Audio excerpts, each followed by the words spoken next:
खौफनाक हवेलियों, भूतिया हवेली के किस्से अब तक आपने सुने होंगे, मगर ऐसी कोई हवेली नहीं थी जहां कोई रहता हो। इसलिए दास्तान कितनी सच है और कितनी झूठ, ये शकत हमेशा बना रहता था। मगर आज जिस हवेली की कहानी हम आपको बता रहे हैं, वहां एक परिवार रहता है और साथ में रहती है रमिया, जिसे मरे 200 साल का वक्त गुजर चुका है। अगर वक्त के पन्नों का हिसाब लिया जाए तो दास्तान करीब 200 साल पुरानी है। उत्तर प्रदेश में एटा के पास एक हवेली है। वीरान नहीं, बाकायदा आबाद है, एक परिवार के लोगों से, मगर तबाह है एक रूह से। जी हाँ, इस हवेली में जिंदगी और मौत साथ साथ रहते हैं। अगर हादसों के मद्देनजर फैसला लिया जाए तो यहाँ मौत जिंदगी पर बहुत भारी पड़ी है। 1. रमिया अब तक कई लोगों की जान ले चुकी है। वो रमिया एक तवायफ थी जिसका कभी जलवा हुआ करता था, मगर 2 भाइयों ने उस पर अपना दावा ठोंक दिया। नाच देखने के दौरान झगड़ा हुआ, फिर झगड़ा शुरू हुआ और फिर इस झगड़े में जो हुआ उसकी निशानी थी एक मौत।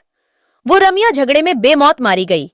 ये किस्सा है 200 साल पहले का, लेकिन आज भी वो उसी हवेली में दिखती है, नाच गाने घुंघरुओं की आवाज के साथ। हवेली में लोग रहते हैं, मगर खौफ के बीच। कई रहस्य मौतें हो चुकी हैं। कहानी की शुरुआत होती है एक दिन से। उस दिन सूरज को आखिरी सलाम पेश कर रहा था। शाम गिराई थी कि तभी एटा के चमकरी गांव की इस हवेली से अचानक एक चीख गूंजती है। आवाज किसी लड़की की है। कहती है, मुझे हवेली से मत निकालो, ये मेरा घर है, वरना मैं तुम सबको बर्बाद कर दूंगी। कोई कुछ समझे, इससे पहले एक और चीख गूंजती है, मगर इस बार चीख में मौत की तकलीफ भी घुली हुई है। पानी, पानी। कराहने की आवाज के साथ कोई लड़की पानी मांगती है।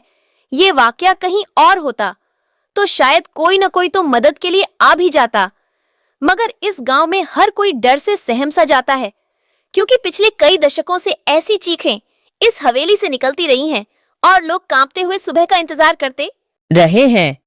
इस हवेली के मालिक सतेंद्र तोमर कहते हैं कि यहाँ पहले सब ठीक था, लेकिन धीरे धीरे ये दिक्कत बढ़ती ही गई। यहाँ घुंघरुओं की आवाज सुनाई देती थी, नाचने की आवाजें।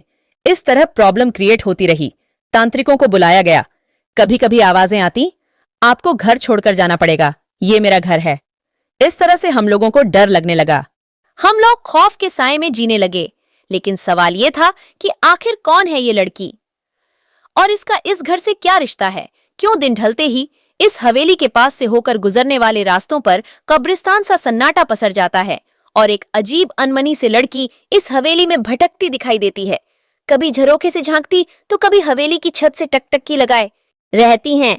इंतजार करते थे लोग कि कब खिड़की खुले और उसका दीदार हो। ऐसा जलवा था रमिया का। इस हवेली के आसपास रहने वाले बुजुर्ग बताते हैं कि इस हवेली में से एक खूबसूरत सी लड़की निकलती थी, जिसे वो जब पकड़ने की कोशिश करते वो बिल्ली बन जाती थी। आज इस कोठी में जिंदगी और मौत दोनों का बसेरा है। दूसरी हवेलियों की तरह ये खाली नहीं है। यहाँ गुजरे दौर की तवायफ रमिया की रूह भी रहती है और इस कोठी के मालिकान भी, मगर मौत के साए में लगातार सांस लेती इन जिंदगियों पर क्या गुजरती है, ये बताने के लिए काफी है कई लोगों की मौत होना, क्योंकि इस हवेली ने अब तक कई अपनों को खो दिया है। हद तो ये है कि इस हवेली के बच्चे भी शैतानी करने या चहकने से पहले सोचने लगे हैं। इस हवेली में आज जितनी भी जिंदगियां बाकी बची हैं, उनके चेहरों पर जिंदगी का कोई नामो निशान नजर नहीं आता। एक खूबसूरत मगर खौफनाक चेहरा उन्हें लगातार नजर आता है, एक तक घूरता हुआ, शायद ये पूछता हुआ कि इतने लोगों की मौत के बाद भी क्या हिम्मत बाकी है यहाँ रहने की।